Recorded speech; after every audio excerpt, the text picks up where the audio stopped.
ادھر امریکی حملوں کے جواب میں ایران کا جوابی وار، خطے میں مختلف مقامات پر امریکی اڈوں پر حملے کر دیے گئے۔ پاسداران انقلاب کا اردن کے پرنس حسن ایئر بیس میں قائم کمانڈ اینڈ کنٹرول سینٹر کو تباہ کرنے کا دعویٰ۔ متحدہ عرب امارات، قطر، کویت، بحرین اور اردن میں امریکی اڈے نشانہ بنے۔ کویت میں امریکی فوج کے پیٹریوٹ سسٹم، اسلحہ ذخائر اور ریڈار سائٹس پر ڈرونز حملے کیے گئے۔ عمان کی بندرگاہ دکم میں امریکی بحریہ کے جہازوں کے لاجسٹک سپورٹ سینٹرز اور امریکی طیارہ بردار بحری جہازوں کے لیے ایندھن بھرنے والے پلیٹ فارمز پر بھی سرپرائز حملے کیے گئے۔ پاسداران انقلاب کی ایروسپیس فورس نے حملوں میں بیلسٹک میزائل اور خودکش ڈرونز کا استعمال کیا۔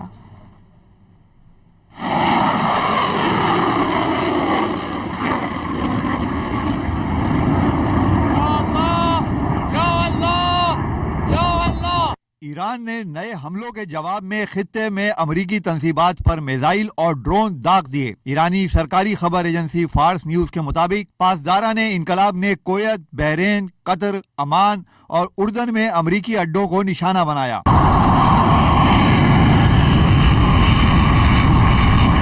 پاسداران انقلاب نے کہا ہے کہ اس نے کویت میں امریکی فوج کے پیٹریوٹ سسٹم، اسلحہ ذخائر اور ریڈار سائٹ پر ڈرون حملے کیے۔ عمان کی بندرگاہ دکم میں امریکی بحریہ کے جہازوں کے لاجسٹک سپورٹ سینٹر اور امریکی طیارہ بردار بحری جہازوں کے لیے ایندھن بھرنے والے پلیٹ فارم پر بھی سرپرائز حملے کیے گئے۔ قطر میں العدید ایئر بیس کو بیلسٹک میزائلوں سے نشانہ بنایا گیا۔ العدید اڈے پر لڑاکا طیاروں کی مرمت دیکھ بھال کے مرکز کے ساتھ ساتھ کمانڈ اینڈ کنٹرول مرکز کو بھی تباہ کر دیا گیا۔ اردن میں پرنس حسن ایئر بیس پر امریکی MQ-9 ڈرونز کے کمانڈ اینڈ کنٹرول سینٹر اور ہینگرز کو تباہ کرنے کا بھی دعویٰ کیا گیا۔ پاسداران انقلاب نے ایک اور بیان میں کہا کہ جنوبی ایرانی شہروں پر امریکی حملوں کے جواب میں اس نے ابنائے ہرمز میں دوسرے جہاز کو نشانہ بنا کر روک دیا۔ پاسداران انقلاب نے واضح کیا کہ امریکی فوج نے اپنی اس شکست کا بدلہ لینے کے لیے ایران کے جنوبی ساحلوں پر متعدد ساحلی اڈوں اور مواصلاتی ٹاورز پر حملے کیے۔ ایرانی فورسز نے کچھ ہی گھنٹوں کے اندر امریکی جارحیت کا فوری اور منہ توڑ جواب دیا۔ ایرانی فوج نے امریکہ سے مفاہمتی یادداشت کی پاسداری کا مطالبہ بھی کر دیا۔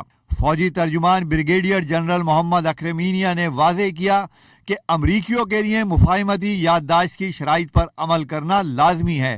آبنائے ہرمز کے جنوب میں غیر قانونی راستہ بنانے کے لیے امریکی مداخلت خطے میں بدامنی کا باعث بنی ہے۔ انہوں نے باور کرایا کہ مسلح افواج آبنائے ہرمز میں ایرانی عوام کے حقوق کا مضبوطی سے دفاع کریں گی۔ انہوں نے خبردار کیا کہ ایرانی فوج مسلسل اپنے ٹارگٹس کی فہرست اپ ڈیٹ کر رہی